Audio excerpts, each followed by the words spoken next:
Galloway's Tech Talk at 3 with Ben Rendle from RNIB discussing the Orbit Reader. So, welcome everybody to Tech Talk at 3. It's Andrew from Galloway's. I hope you're all doing okay. Really pleased today to be joined by Ben Rendle, who is Technology for Life Coordinator. He works for the RNIB, the Royal National Institute for Blind People in the West Midlands. And Ben has come to talk to us today about Braille technology and also about the team that he works in at the RNIB that provide support and advice around technology, which is the Technology for Life team. So welcome, Ben. It's great to have you with us today. We've had some great speakers actually come from the RNIB over the past 12 months. So you're on the list of those illustrious people. So welcome. Brilliant. Thank you for that great introduction, and Andrew. So yeah, just to give you a bit of a introduction as to what our team really does. So we provide an advice and information service essentially for anything to do with technology. So we talk to people about televisions, we talk to them about Braille, we talk to them about watches, anything that you can loosely connect to technology, we help people with. So it's a wide range of things. People can call us. We are there 9 to 5, Monday to Friday, and that's via the RNIB helpline. You can also email us if you're able to do that as well. So we provide that support over the phone, and we also have technology volunteers who pre-COVID times would go out and visit people in their own homes and help them. So it might be setting up a piece of technology, it might be showing them how to use it. At the moment, they're doing all of that remotely. So some cases it's remotely connecting to someone's PC to install a piece of software or to clean it up or whatever it might be the issue. And they're also just giving some training over the phone because we can't visit anyone in person, but they're itching to get back to it, so hopefully it won't be too long before that happens. We also work with organizations such as Galloway's to make sure everyone has access to that technology advice and support. So I, of course, do that in the West Midlands, so don't have much cause to speak to Andrew, but it's great to be here. So the first thing I was going to talk to you about was about the Orbit Reader, because that's the main piece of technology that we promote and sell that is relating to electronic Braille. Of course, we can talk more in depth about electronic Braille and other Braille displays if you wish. But what I was just going to do was run you through very quickly how it operates, give you a bit of a description, and for those of you that can see either it now or on the video later on, just try and show you it on the camera, and then you get an idea of what it looks like. So I've got it in my hands at the moment. I'll do my best to kind of show it up to the camera. I'll put it in front of my face. You'd have to look at me all the time. That's perfect. No, you can see that really well. Yeah, that's really good. Yeah. So for anyone that can't see it, would you say it's sort of a sandwich box size, probably? I would say so. Something like that, yeah. Yeah. Very light to hold. Don't we can get the exact weight, but it's certainly it's about just over half a kilogram. So it's very light to hold in your hand. And so across the top on the front of the device you have your Perkins style keys, so your dots 1 to 3 and 4 to 6. They are in a straight line though, so some of you who might be used to other Braille displays are used to them being in a bit of a curve, but on this one they are just a straight line essentially. And then below those keys, or just below them in the center, we have a select up, down, left and right. So it's just a circle with those 5 buttons in it. And then below that circle, we have a space bar and 2 buttons either side of that, which we call .7 and .8. So essentially your backspace and enter keys. And then below that is the line of where you would read the Braille. So there's 20 cells. We will be selling the Orbit Reader 40, which, as you can guess by the name, will have 40 cells.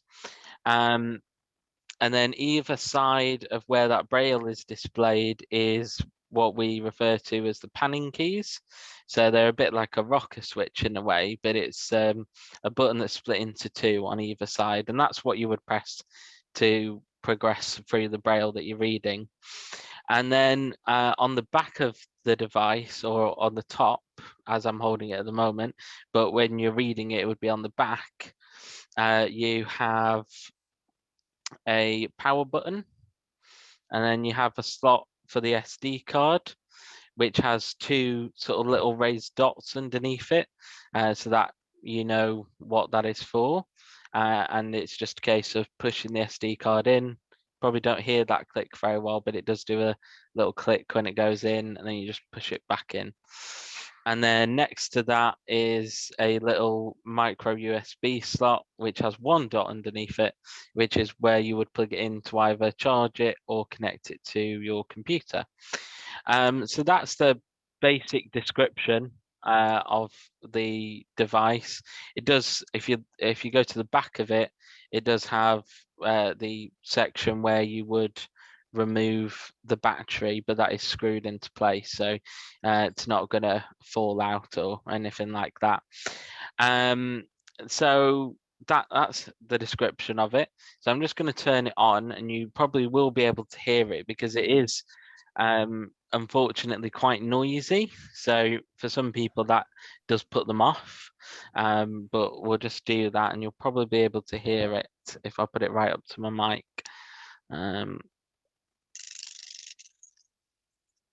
Yeah, so we could hear that really well. yeah, I really like the noises it makes. Actually, I think it's yeah, I pretty cool. find it, yeah, I find it quite reassuring because you know there's something going on as well, you know. But I suppose if you're in a environment you know, where you need silence or quiet, or you want to be conspicuous, then I suppose it's not ideal. But the reason it, and people ask me this, why is it so noisy? The reason it's so noisy is because of the way it brings the cells up on the display.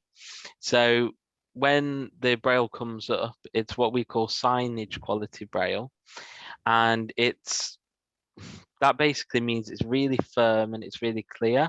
So I've got my finger on the letter whatever. Let me read that, letter M. I can't read Braille upside down, unfortunately. One skill I've never got. And if I push those dots, they don't move. So on other Braille displays you might see, if you were to push down, those dots would move, so they'd be spongy. So that's the difference. That's why it's so noisy, is because they're going firmly into place. So that's sort of the answer to that question. So you turn it on. As soon as you turn it on, you get your list of folders and files that are there, and it's very basic. You use your navigation keys in the center of the device to arrow down and arrow up, and it's basically just going through my list of folders there. So it starts with a file called ABCDEFG, which is obviously just a testing one. And then you go on to a folder called adult, and then you've got one called children. So it's just going through those files there, and I'm just using the arrow keys to do that. And then say we want to go into children, for example. So we'll just press the OK to go into that.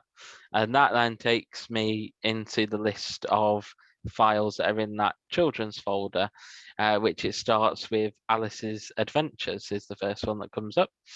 And if I wanted to read that, then I would just again press select.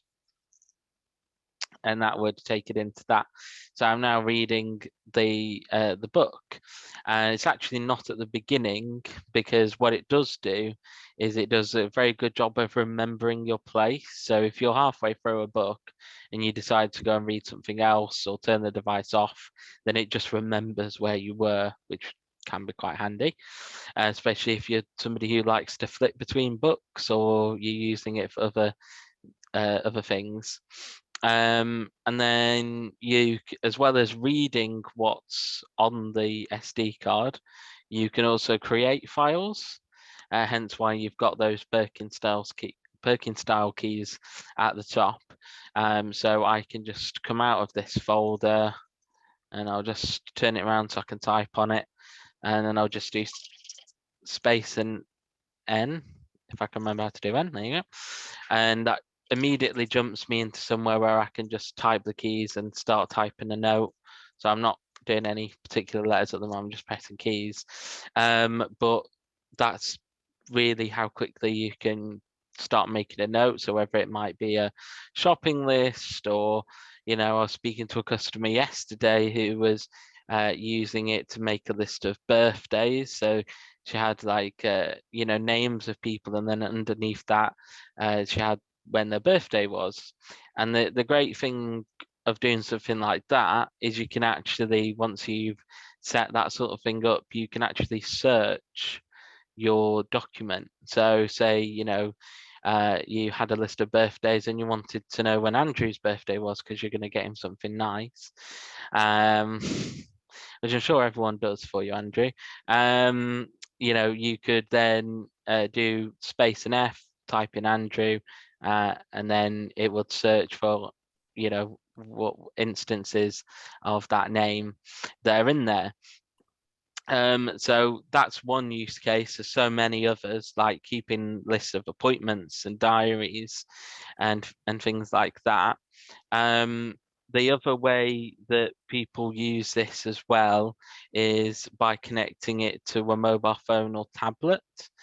So you can actually then read what is in your or on your phone or your tablet if it's compatible in that way. So it will work with most. So work with the iPhone's voiceover, or talk back on Android, or even on a Kindle with voice view. So it can work with a range of those. And if you ever did need support with anything like that, we can always give you those instructions. So you may have also heard of the Orbit Reader 20 Plus, and essentially it's very similar physically to this. It's exactly the same, to be honest. The main difference is the software that's inside it. So with the 20 Plus, you've got the addition of a calendar. So it's actually a built-in calendar where you can go to search by date and put in notes on appointments. It has an alarm clock feature, and it also can translate between different Braille codes. So the thing to note about this is that the 20 is that if you put a book on there, it will display in whatever grade of Braille it was written in. So if it was written in grade 1, it will show it in grade 1. If it was written in grade 2, it will show it in grade 2. And similarly, if you type in grade 2, great. If you type in grade 1, then that's fine. It'll do that, but it won't translate between the two. And that's something that the 20 Plus can do if you need it to. So just trying to think what else there is to sort of mention about it. When you receive an Orbit, it will come with the unit itself. It'll also come with a wire that can connect it to the USB port of a computer or to the plug that comes with it in order to charge it. The battery life is very good.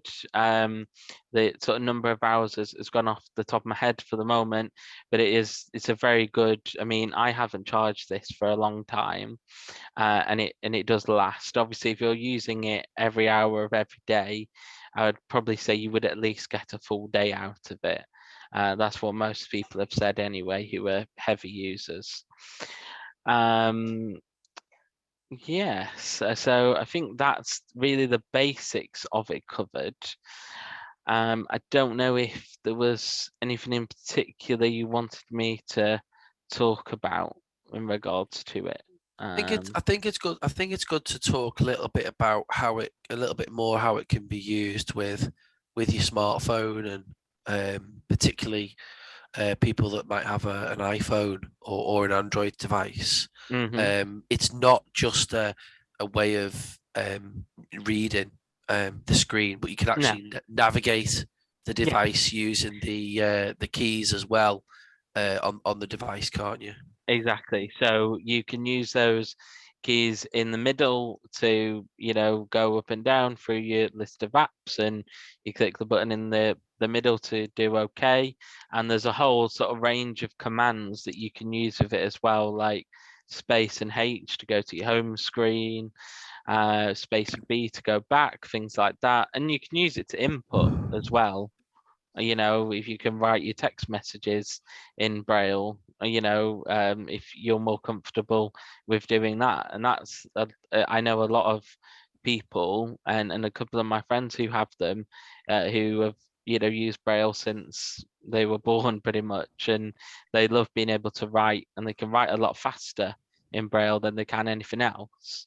So that's really nice. And I think the big use case that we give for using it with your phone, as well as anything else, is that you can use it to access even more books than there are on the device. So if you have an iPhone, for example, and you download a book from, say, Apple Books, then you could use it to read that, obviously in conjunction with your phone, or you could even use it to go through Facebook or something. I've known people do that as well. It can be done.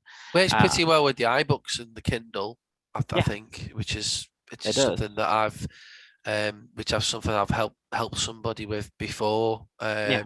So that's a really, really cool way of reading any digital book as well, other than what you can already download books from the RNIB library and use them on the device, but to actually use a native app like iBooks or Kindle or anything like that, I think is pretty cool. Yeah, exactly. I mean, if there's a very new release of a book, then it's pretty much guaranteed to be on something like, say, Apple Books or iBooks or whatever they decide to call it this week, or on the Kindle store or somewhere like that. And you can download that and then read it using your phone. But you might also have somebody who wants to read with you as well. I mean, my son is 4, and I've used it to read books with him, so I can read them in Braille, but also he's able to see the screen, and so you can use it in that sense. That's another advantage of using it in that way for dual reading. So there's a whole host of possibilities. And just on that note as well, Andrew alluded to it, you can download electronic Braille from our reading services library. So if you haven't heard of that before, that is our electronic version of our library, essentially. So you just do a simple sign up form. Once you've got your account, you can sign in, and then you can download books in various different formats. So we offer electronic Braille, EPUB, and Daisy Audio. So obviously the Daisy Audio are our traditional talking books that I think pretty much everyone will be familiar with. So there's a range there, and all you would do is download them onto your computer and then copy them across to the SD card, and you're ready to go. And you can also use, if you have, say, I don't know, if you write a Word document on your computer, there is software that can convert it into electronic Braille. I know one of the free ones is called Braille Blaster, which is quite a popular one if you're needing something to do that. Do you have to do that before you send it over to the Orbit reader? Do you have to have it converted? So the Orbit reader can either read electronic Braille files, so that's stuff like .brl or .brf, or it can read .txt files, so just plain text files. So you can you can save Word documents as plain text files. The only sort of caveat to that I would say is that it when you put it on there, it will be in computer Braille, so that's what it'll show as. So if you're not familiar with that, then it can be quite confusing, which is why converting it properly into a Braille file is a lot better, because makes a difference. Yeah, because then it's in a format that you're familiar with, because the computer Braille code does confuse a lot of people, because you don't realize it's doing that. So in terms of file types, would you say what is there anything that you can do with kind of PDFs? Would you need to convert those? Because obviously, for those that don't know, a PDF is like a protected digital document that not all technology, assistive technology, can access very easily. So what would you do with a PDF, do you think, Ben? So you would have to convert that either to a plain text document or to a Braille file. So, Microsoft Word or the newer versions of Microsoft Word can open it up into a Word document, so you could then have it there and then convert it that way. Or unless it's one of those silly PDFs that's just basically an image. If you've got like some sort of OCR capability on your computer, you'd have to scan it that way and then put it into a document. So it is doable, but you couldn't just put a PDF on the Orbit. It wouldn't read it. It would sit on the SD card, but it wouldn't read it. Yeah. Okay. There's some questions that we've had come in. You've actually answered quite a lot of them already, which is great. That's a really thorough kind of walkthrough of the device and how it works. So yeah, we've answered quite a few of those questions. But someone's asked about like what type of warranty do you offer with the device, and what I know the support afterwards, but what's the warranty, and if there's any faults with the device? So the standard warranty for the Orbit is 12 months. So any faults that appear in that time, all you would need to do is call us, and we will assess the fault over the phone, and we'll go through some troubleshooting with you, because there are various different things that can be done.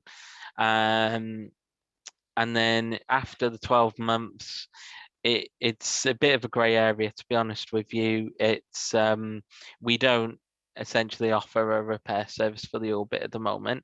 So what we always say to people is contact us even if it is out of warranty, still contact us, and we can discuss with you what the fault is, and depending on what the issue is, we may be able to help you in some way with it.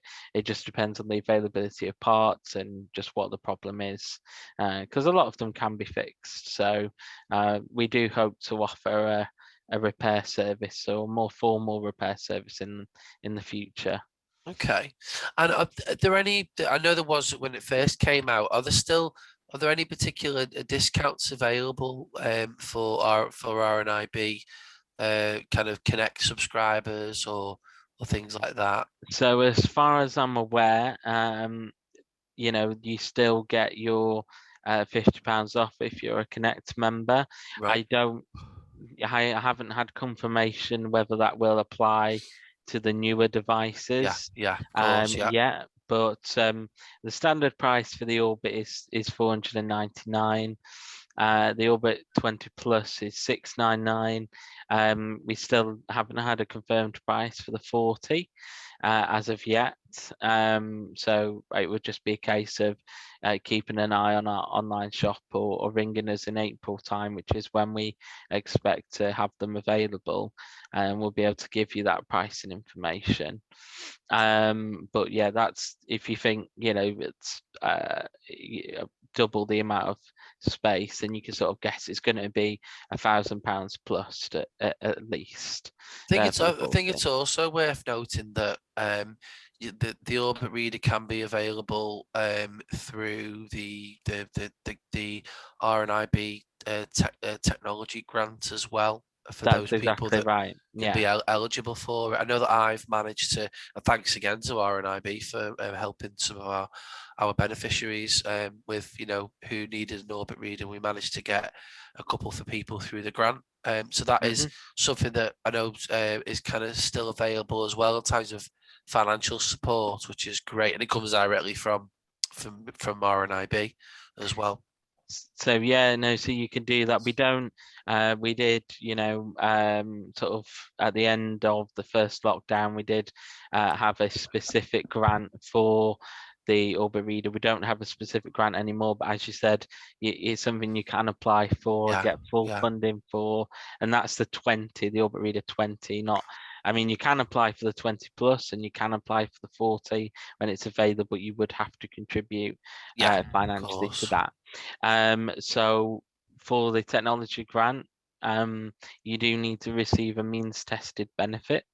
You need to have savings of less than £6,000. You need to be registered as blind or partially sighted or severely sight impaired, whichever category you fall under, and you will have to have someone to support your application, which I'm sure Andrew or would be able to do that, just to say that essentially you can't get the funding from elsewhere, and then we take that and make a decision based on it, and because it's an item that we sell, you would just receive it from us, so you wouldn't have to mess around with money being transferred or anything like that.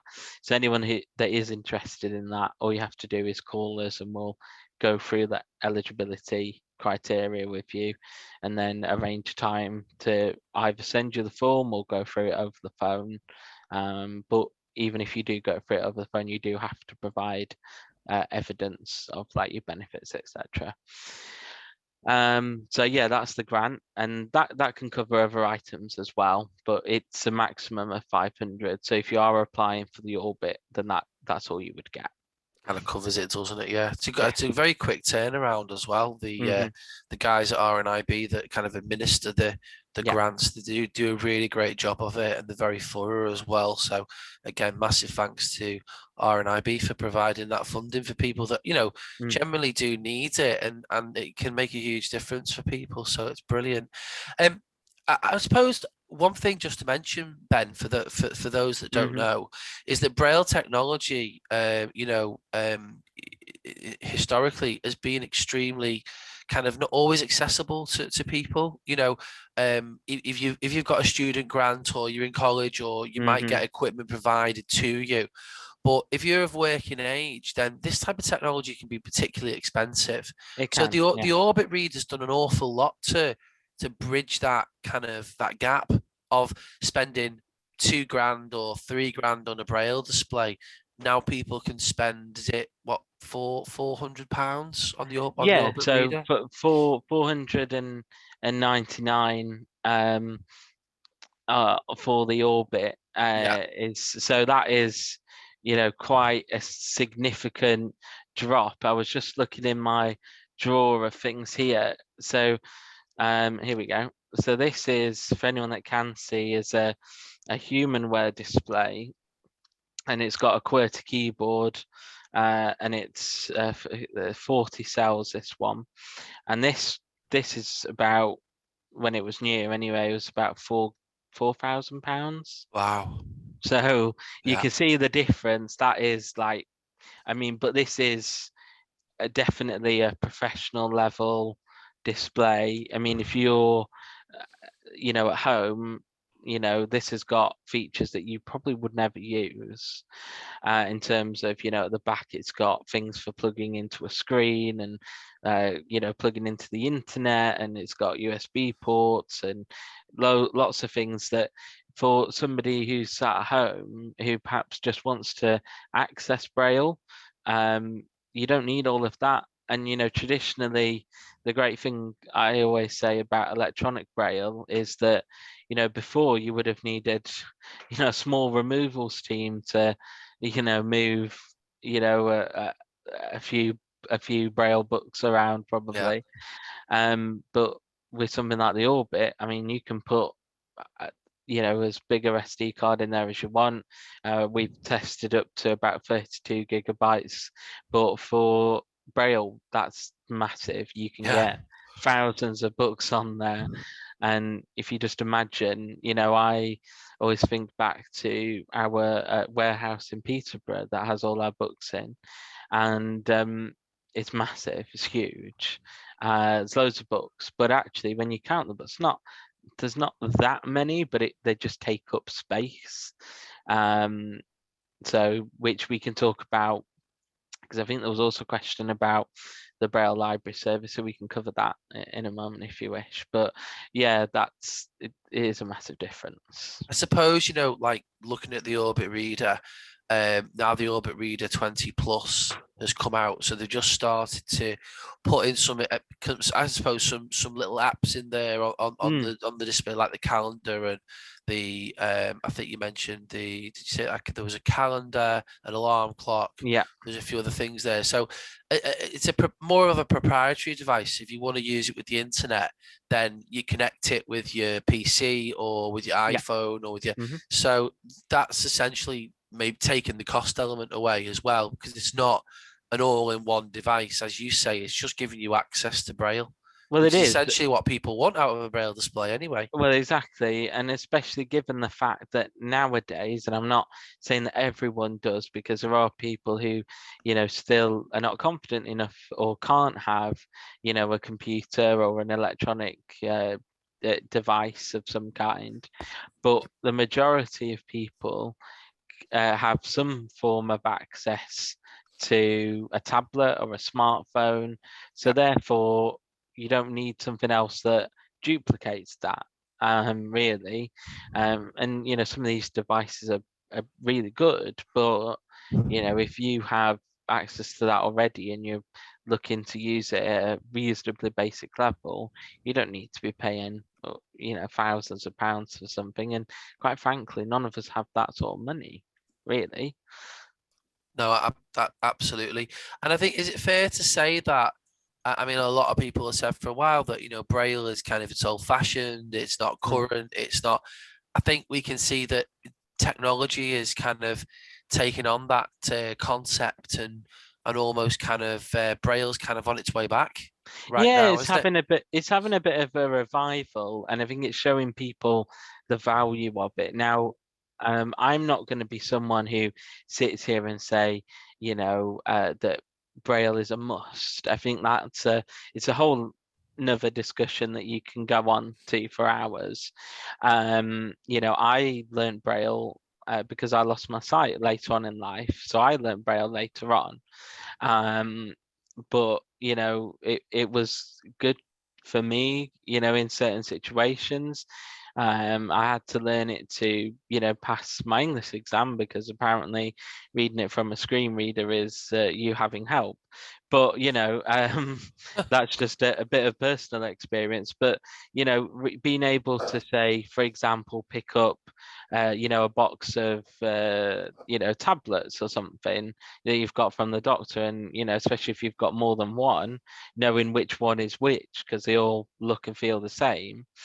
Apart from when the pharmacist decides to put the sticker over the Braille, which is rather unhelpful, which happens quite a lot. But just being able to do that is really handy. It's not a must, but it's a really good way, or even, I don't know, getting into a lift and being able to know what number is what, for example.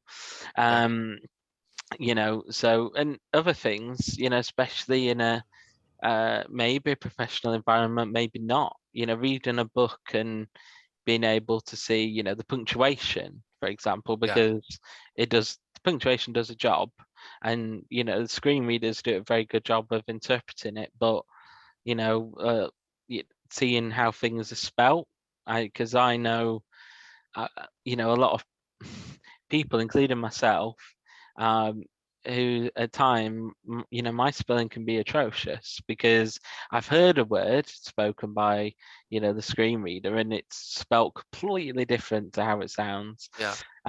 So, or even names, people spell their names differently. So there's lots of reasons why it's good, but it's not a must. But I think if you can make use of it, it can add a lot of value to what you're doing, I think.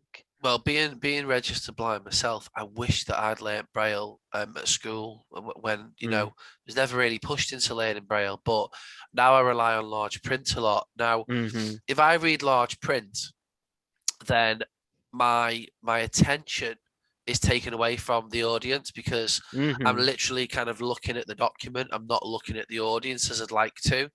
So my attention is kind of taken away from them. And that puts me under a little bit of pressure because I feel under pressure then. Whereas if I was a Brailleist, if I was a Braille reader, I could, even if I couldn't see the audience, I'd be able to look straight at them, read my notes. I'm not having to use my low vision. I don't really, because I can read the Braille, I don't feel as much of, it's not a challenge anymore. It's not the wrong size for me. It's Braille. I can read it. Whereas print and reading and being low vision is the print in the right format for me? Is it? So that's where I realised I'm a bit of a loss. And I think you could probably, a Brailleist generally can read a lot quicker than I can, because I'm reading large print and it's adapted for me, and I find it more difficult. Whereas a Brailleist can just read a lot quicker. So I kind of, I'm really envious of that. I wish I could read Braille, but unfortunately I can't. But there's definitely advantages to practicalities of sitting there in a meeting or giving a talk, having the Braille in front of you. Definitely. Yeah, I mean, it's not the only way of doing it. There are lots of other methods that I use and other people use of getting information when you need it. But Braille is definitely one of them that you can use. It's it's a tool in your toolkit, as it were. It's not a must, but it's good to have it if you can. It is there, yeah. You mentioned before we open the questions up to everybody else, you mentioned the RNIB Braille library. If you wanted to tell everyone a little bit about that. Yeah, definitely. So I know this is a bit of a hot topic at the moment. So essentially what is going to happen is, as of April this year, we will be closing our Braille library as it is at the moment. So for people that haven't used it before, you can currently lend Braille books from us, and you can receive those and you send them back, and there's a wide range of titles available. But the main change is that it will become what we call a Braille on demand service. So rather than us storing a load of Braille books, which, to be honest, there are some practicality issues that come with that. After a few times of being lent out, the Braille becomes faded, and it can have tears in it and various different things. And at the moment, especially with focus on hygiene, it's perhaps not the most hygienic thing to do. You can't wash Braille paper, unfortunately. So yeah, it will become a Braille on demand service. So you'll be able to call us and choose from a wide range of books, and that will be sent to you. But it will be a newly produced. So each copy will be freshly produced. And then when you do send it back to us, it then gets recycled rather than reused. Okay, right. That's the idea behind it. Yeah. Moving with the times there, then, where everything's been going on with COVID, and it's all influenced everything that we do in life, hasn't it? So that's the whole idea. And I think as well, there is a financial element to that, because people have asked me, is it to do with saving money? And yes, some of it is, because storing a load of Braille books does cost money, but it's not, you're not going to receive a less quality service. You still have access to the same titles you had access to before. And the other difference is that they will be split into, so the format of how they come will be slightly different. So the ones that you would receive at the moment they either come in one massive volume, or they come split into various different volumes, but they sort of come with a big ring binder type style, or well put together but quite hefty in your hands. So they'll be split into what we're calling a magazine type style. So they'll be split into like volume A, volume B, so the chunks you get will be smaller. Wow, okay. And it'll be rather than a massive page of Braille, it'll be a bit more like a book sort of size, obviously slightly larger, but so a bit more of a modern look to them. But obviously the idea being that they're easier to hold and handle. So the same titles are available, and that change comes into effect as of April. Wow. So and you can, if you want to keep the books permanently, you can still buy the Braille titles, and they'll come in a more sort of solid way, so that you can keep them if you want to. Wow. So that's the change. So it is for us, we feel it's a positive change, and I know some people might not feel that way, but it is, you're not losing anything by it, is what I would say.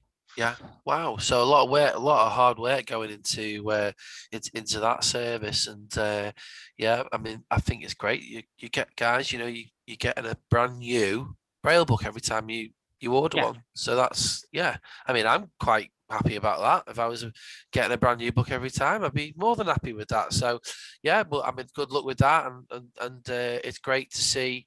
The commitment still there, for that, that kind of that raw Braille, the people that want the raw Braille, just like people want books, Yeah, exactly. people are the same, don't they? And we want to carry on providing Braille. There's no plans to stop that.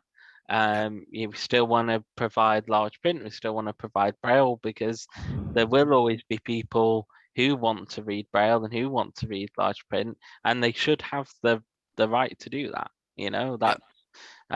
That's because they might not have access to a computer. So Absolutely. But also, if you get yourself an Orbit reader, you don't have to carry all those large Braille books around with you. You go on holiday. I mean, if you could sit there when we can go on holiday. You could sit there on the beach, sun cream in one hand, Orbit reader in the other, and you could read your Braille books on the beach.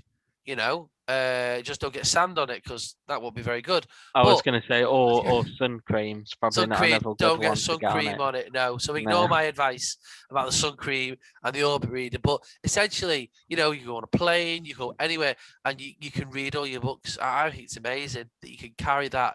What I love about the Orbit reader as well, for your questions, is obviously there's no way of making it a purely digital device, because it's still got the mechanics, it's still got the Braille, the refreshable Braille, the pins, they still have to move up and down. But I love that element of it as well. I love the fact that it's still a mechanical device. It's still got the fundamentals of the Braille and it moving up and down. And let's be honest, when it's not that noisy compared to a real Perkins Braille. So there's a big difference. When I was in school, there'd be loads of kids in the class with the Braille, and I couldn't hear myself think. I was going to say, when I went to college, in a Braille lesson, like, the amount of noise it was very noisy, isn't it? Quite amazing, really. Yeah. Absolutely brilliant. So I think what we'll do, I think we've answered lots of questions already, actually, which is really good, because there were some that came in advance. But what we'll do is we'll open the floor to some questions. Okay. Can you think of any reason why my Orbit reader wouldn't let Andrew pair it up with my Kindle?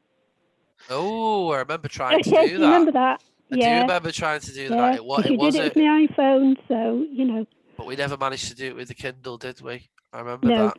Is it a newer Kindle or an older Kindle? probably older, would you say, Andrew, in I technology think terms? it was a Fire 7, I think. Because Fire they're Yes, not, it was. so not Yeah, ancient but then. did I but- send it back and get it for an 8? Oh, I did that with something. I can't quite Might remember. be an 8, actually. I think I sent the 7 back saying that the 8's more accessible. Okay. Sure did that. I mean, it's what I would say to that is with some, especially with the Kindles particularly, is that, you know, it hasn't quite got the support for the Orbit. So there is a mode you can put the Orbit in, which sometimes makes it work with older devices.